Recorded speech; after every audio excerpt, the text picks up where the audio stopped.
بنے شک کرنے والوں میں۔ یہ حضور سے خطاب ہو رہا ہے اور حضور کی وساطت سے اصل میں ہر مسلمان سے خطاب ہو رہا ہے۔ یہ بات ان سے کہی جا رہی ہے کہ اس میں کوئی شک اپنے پاس مت آنے دو، یہ تو حق ہے تمہارے پروردگار کی طرف سے۔ وَلِكُلٍّ وِجْهَةٌ هُوَ مُوَلِّيهَا، ہر ایک کے لیے ہم نے ایک رخ معین کر دیا جس کی طرف کہ وہ رخ کرتا ہے۔ فَاسْتَبِقُوا الْخَيْرَاتِ، تو مسلمانوں تمہارے لیے ایک رخ تو ہم نے معین کر دیا بیت اللہ کا۔ ایک باطنی رخ کیا ہے؟ نیکیوں میں ایک دوسرے سے آگے بڑھنے کی کوشش کرو۔ ایک ہے ظاہر، نماز کا ظاہر ہے، آپ نے قبلے کی طرف رخ کر لیا ہے، آپ نے وضو کیا ہے۔ ایک نماز کا باطن ہے، خشوع ہے، خضوع ہے، حضور قلب حاصل ہے، رقت ہے، معلوم ہے کس کے سامنے حاضری ہے۔ اسی طریقے سے قبلہ ایک تو یہ ہے جو کہ کعبہ ہے، بیت اللہ ہے، ایک یہ فاستبقوا الخیرات، تم ہر نیکی کے اندر ایک دوسرے سے آگے بڑھنے کی کوشش کرو۔ اینما تکونوا یأتی بکم اللہ جمیعا، جہاں کہیں بھی ہوگے اللہ تم سب کو لے آئے گا، جمع کر دے گا۔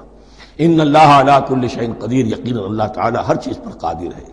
ومن حیث خرجت فول وجهک شطر المسجد الحرام، اور جدھر سے بھی آپ کا نکلنا ہو، کہیں سفر کریں، کہیں بھی جائیں، تو آپ اپنا رخ پھیر دیجئے مسجد حرام کی طرف۔ وَإِنَّهُ لَلْحَقُّ مِن رَبِّكَ، اور یہ یقیناً حق ہے آپ کے رب کی طرف سے۔ وَمَا اللَّهُ بِغَافِلٍ عَمَّا تَعْمَلُونَ، اور اللہ غافل نہیں اس سے کہ جو تم کر رہے ہو۔ یہاں بظاہر جو ہے کلام حضور سے ہے، اصل میں مسلمانوں سے خطاب ہے بواسطہ محمد صلی اللہ علیہ وسلم۔ وَمِنْ حَيْثُ خَرَجْتَ فَوَلِّ وَجْهَكَ شَطْرَ الْمَسْجِدِ الْحَرَامِ وَحَيْثُ مَا كُنْتُمْ فَوَلُّوا وُجُوهَكُمْ شَطْرَهُ، اور دیکھو جہاں بھی تم نکلو اپنا رخ کرو مسجد حرام کی طرف۔ امریکہ میں جاؤ تب بھی رخ ہوگا مسجد حرام کی طرف، روس میں جاؤ رخ تمہارا ہوگا مسجد حرام کی طرف۔ وَحَيْثُ مَا كُنْتُمْ، اور اے مسلمانوں جہاں کہیں بھی تم ہو، فَوَلُّوا وُجُوهَكُمْ شَطْرَهُ، تو اپنے چہروں کو پھیر دو اسی کے رخ پر۔ لِأَلَّا يَكُونَ لِلنَّاسِ عَلَيْكُمْ حُجَّةٌ، تاکہ نہ رہے لوگوں کے پاس تمہارے خلاف کوئی دلیل۔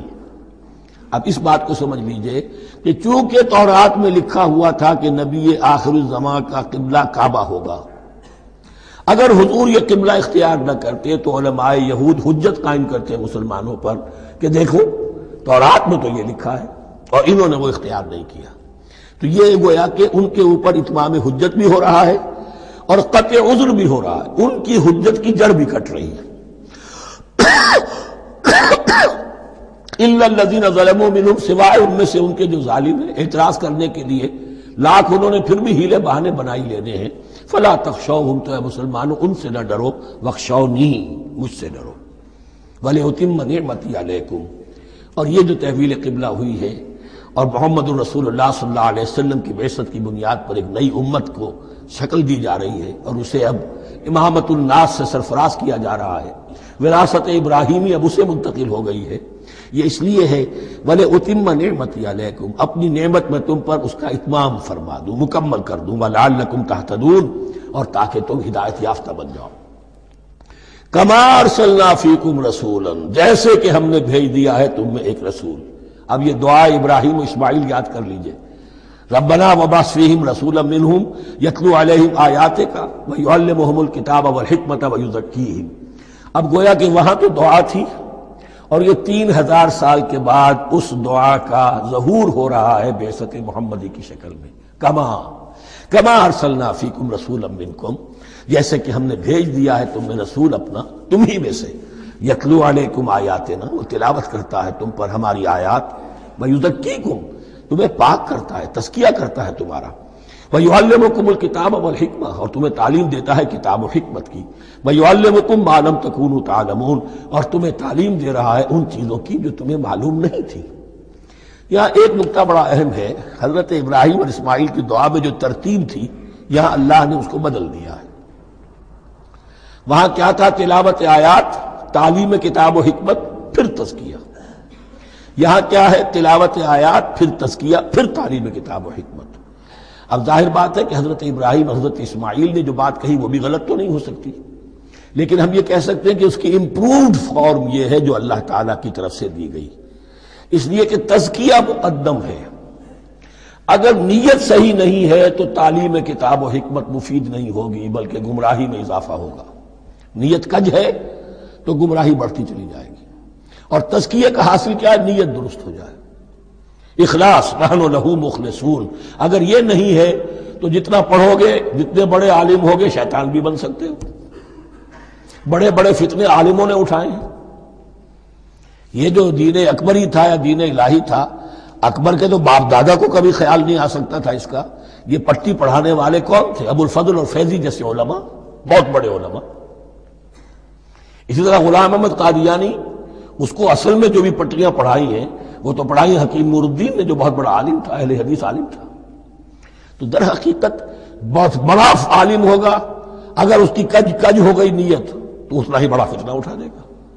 اس پہلو سے تزکیہ مقدم ہے، اور اس کا ثبوت یہ ہے، یہی مضمون سورہ آل عمران میں آیا، یہی مضمون پھر سورہ جمعہ میں آئے گا، وہاں بھی ترتیب یہی ہے۔ تینوں جگہ پر اللہ کی طرف سے ترتیب یہی ہے، یتلو علیکم آیاتنا ویزکیکم، تمہیں ہماری آیات پڑھ کر سنا رہا ہے اور تمہارا تزکیہ کرتا ہے، ویعلمکم الکتاب والحکمہ، اور اس تزکیے کے بعد پھر تعلیم کتاب و حکمت، ویعلمکم ما لم تکونوا تعلمون، اور تمہیں سکھا رہا ہے جو کچھ علم تمہیں حاصل نہیں تھا۔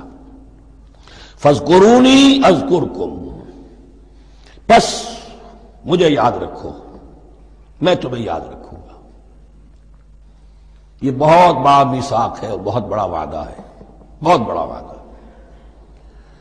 اور یہاں تک حدیث میں پھر اس کی شرح آئی ہے، میرا بندہ اگر مجھے اپنے دل میں یاد کرتا ہے میں بھی اسے اپنے جی میں یاد کرتا ہوں، اور میرا بندہ اگر میرا ذکر کسی محفل میں کرتا ہے تو میں اس سے بہت اعلیٰ محفل میں اس کا ذکر کرتا ہوں۔